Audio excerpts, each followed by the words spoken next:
Hi అండి, నేను మీ సత్యవను. అందరూ అన్నం తిన్నారా? మేమైతే తిన్నాం. మరి ఈరోజు వీడియో ఏంటంటే వేస్టేజ్ ప్రోడక్ట్ మరో కొత్తవి అండి.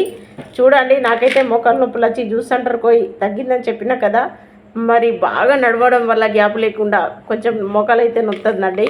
అందుకే నోయడం వల్ల నాకు ఇబ్బంది అనిపించి మరి నేను వేసుకునే కదా ఇతరులకు చెప్పాలి. ఇగో మోకాలు నొప్పుల గోళ్ళు అయితే తెచ్చుకున్నా అండి. ఇవి బతికిన కాలం వేసుకున్నా ఎలాంటి సైడ్ ఎఫెక్ట్ లేదు, అందుకనే తెచ్చుకున్నా. మరి బయట కొనుకొచ్చుకునేదైతే వేసుకున్నంతసేపే నొప్పి తగ్గి మళ్ళీ తెల్లారో 2 గంటలకో మళ్ళీ నొస్తుంది.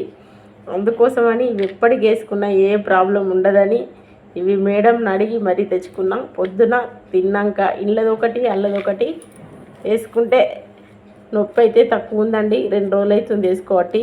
కాకపోతే బతికిన కాలం వాడిన ఎలాంటి ఇబ్బంది లేనప్పుడు మంచిది కదా. అంతకాలం ఆడాల్సిన అవసరం ఉండదు, కానీ అట్లా ఆడినా ఎలాంటి ఇబ్బంది లేదు. కాబట్టి ఇవి నేను తెచ్చుకున్నా. మీకు ఎవరికైనా కావాలంటే నన్ను అడగండి, తప్పకుండా మేడం కడిగి తెచ్చిస్తా. మీరైతే ఇంగ్లీష్ మందులు వాడి సైడ్ ఎఫెక్ట్స్, కిడ్నీలు ఖరాబ్ అవ్వడం ఇలాంటి ప్రాబ్లమ్స్ అయితే తెచ్చుకోకండి. నడు నొప్పి అయినా వెన్నుపూస నొప్పి అయినా మీకు ఎలాంటి నొప్పులున్నా టాబ్లెట్స్ అయితే మేడం అడిగి తెచ్చిస్తా. తప్పకుండా నన్ను అడగండి. బాయ్ అండి.